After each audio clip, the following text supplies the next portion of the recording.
Hello students of level 7, Assalamu alaikum. Today is your SST class and we are going to read the first chapter of the book, The Earth's Atmosphere. So take out your books and start reading with me. The 5 layers. Just as there are different layers inside the earth, there are layers above the earth's surface too. So जैसे अर्थ के नीचे layers हैं ऐसे ही there are layers above the earth यानी earth के ऊपर यानी हमारी सरफेस के ऊपर these layers together from the earth atmosphere और ये ही लेयर्स मिल करके एटमॉस्फेयर वेदर क्लाइमेट बनाती हैं. ठीक है. There are 5 layers in the earth's atmosphere. The lowest layer और troposphere and the earth influence each other just as the top layer or exosphere interacts with space. The lowest layer, सबसे lowest layer कौन सी है? Troposphere. The atmosphere looks like a thin blanket with layers of gases. Each layer has a different composition of these gases. What are they saying? They are saying कि ये देखिए earth, this is earth, ये देखिए आप, इसके ऊपर ये layers हैं. ये layers they are composed of different gases. हर लेयर का एक डिफरेंट कॉम्पोजिशन ऑफ गैसेस का मिक्सचर है. ठीक है. आपको मालूम है, यू ऑलरेडी नो कि अर्थ में कौन सी गैसेस हैं. Let's read. Almost 78% of the atmosphere is composed of nitrogen.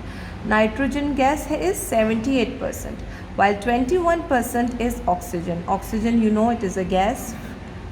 Water vapor, carbon dioxide and a few other gases from remaining 1%. So 21% oxygen, 78% nitrogen and 1% of these vapors and carbon dioxide.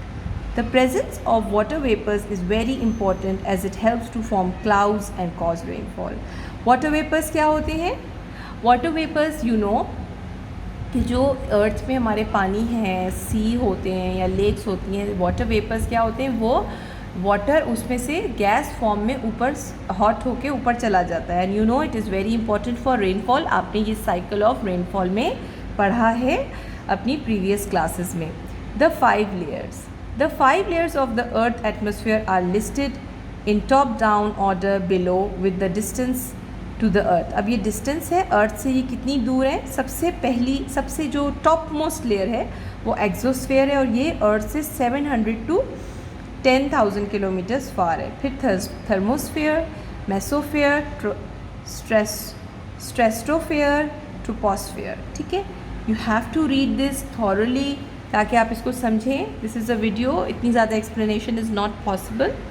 The importance of the atmosphere to earth. The atmosphere blocks the dangerous rays of the sun from reaching earth. Atmosphere यानी ये layers. ये layers आपको सन की जो सन से ऐसी rays आती हैं उनको ये अर्थ तक पहुंचने से रोकती हैं. ट्रैप्स एक्सेसिव हीट जो सन में है, बहुत ज़्यादा गर्मी from the sun, so that the temperature of the earth is favourable for all life forms.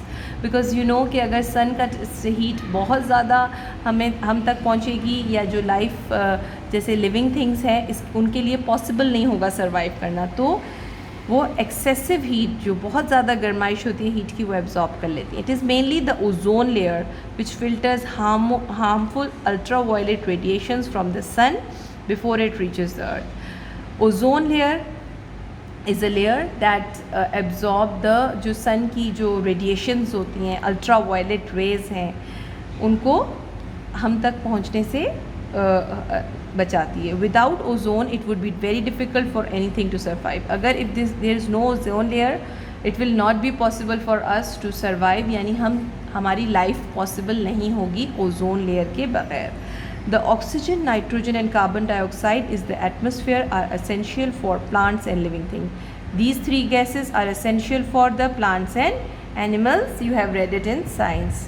The basic characteristics of each layers. अब ये लेयर्स हैं. Troposphere, this is the lowest layer. ये सबसे लोएस्ट है, सबसे नीचे है. इन विच वी लिव, ये हम इधर रहते हैं, we live in this. It is up to 12 kilometres thick. The thickness changes according to the latitude and the season. It is 12 kilometres thick. This is the layer where clouds form and wind and storm are generated. इधर क्या होता है, इधर clouds form होते हैं, यानी जो भी पानी ऊपर वाटर वेपर्स के थ्रू जाता है क्लाउड्स बनते हैं, विंड है, स्टॉर्म है. Nearly all the water vapors and dust particles in the atmosphere are in the troposphere. तो तमाम water vapors are in this layer. Stratosphere, the upper limit of the layer is 50 kilometers from the earth. यानी अब 50 kilometers above जो layer है वो इधर stratosphere है. There are no storms here to mix up the air. इधर कोई storms नहीं है. So cold heavy air is the bottom and warm light air is at the top. तो जो heavy air है is at the bottom और जो इसकी जो top है उधर light air है. You already know कि जो light air होती है वो ऊपर होती है और जो heavy होती है वो नीचे होती है. This is the opposite of the troposphere. The stratosphere is where the important ozone layer lies. Stratosphere में क्या lie करती है? This layer, ozone layer, which is very important for our living. It is also where jet planes fly as it is very stable. अच्छा, इधर इसी में aeroplanes जो होती हैं वो एरोप्लेन्स इस लेयर में फ्लाई करते हैं. Mesosphere, this layer extends from 50 to 80 kilometres above the earth. यानी ये 50 थी, अब ये 80.